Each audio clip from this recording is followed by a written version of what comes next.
Isang kalokohan. Ayon kay dating Pangulong Rodrigo Duterte ang tangkang pag-uugnay sa kanya sa kaso ng mga nawawalang sabungero. Si Jason Rubrico sa detalye ng balita.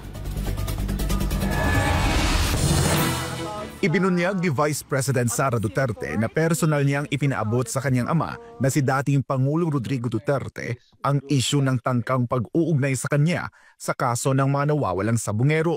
Kasunod ito ng pahayag ni Justice Secretary Boying Rimulya na may posibilidad na ang ilang sangkot sa mga pagpatay noong panahon ng drug war ng Administrasyong Duterte ay konektado rin sa pagkawala ng mga sabungero. Ngunit para kay dating Pangulo Duterte, isa itong kalokohan. That is preposterous.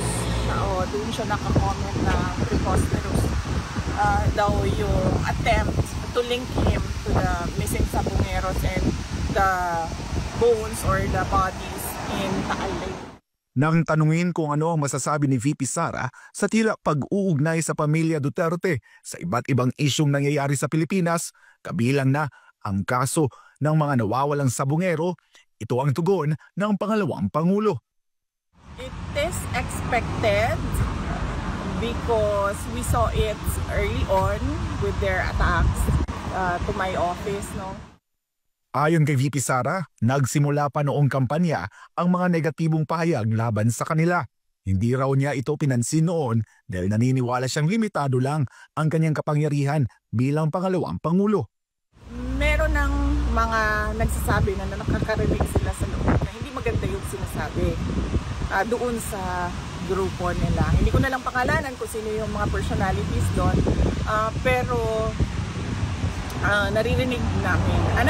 Nare-report sa amin kung ano sinasabi doon sa loob. At hindi ko naman kasi pinansin yon dahil naisip ko na sino lang ba ako? Yung Vice President lang naman yung posisyon ko. President naman yung opisina nila. So sila talaga yung decision maker. Kasi technically ang Vice President ay isang spare tire, diba? Hindi raw inaasahan ni VP Sara na aabot sa puntong pati ang kanyang trabaho ay maapektuhan. Aniya, tila sinasadya ngayon na putulin ang kakayahan ng Office of the Vice President na makapagserbisyo sa publiko. So hindi ko inisip na aabot siya sa punto na pati yung trabaho ko ay maaapektuhan at pati yung pagtatrabaho ko ay pilit nilang parang i-clip yung wings ng Office of the Vice President to help our countrymen. So yun ang hindi ko in-expect. Sa huli, ipinahayag ng pangalawang Pangulo ang kanyang panghihinayang sa sitwasyon ng bansa. Wala na aniya siyang nakikitang daan pabalik sa panahong may pagkakaisa at pagpapatuloy ng mga nasimulan ng kaniyang ama. Yun ang hindi ko in-expect. Last question. Hindi ko in-expect na aabot sa ganito yung bayan natin na wala nang nangyayari. As I said before, na it seems that we're on a road to perdition, and right now I think it's hopeless.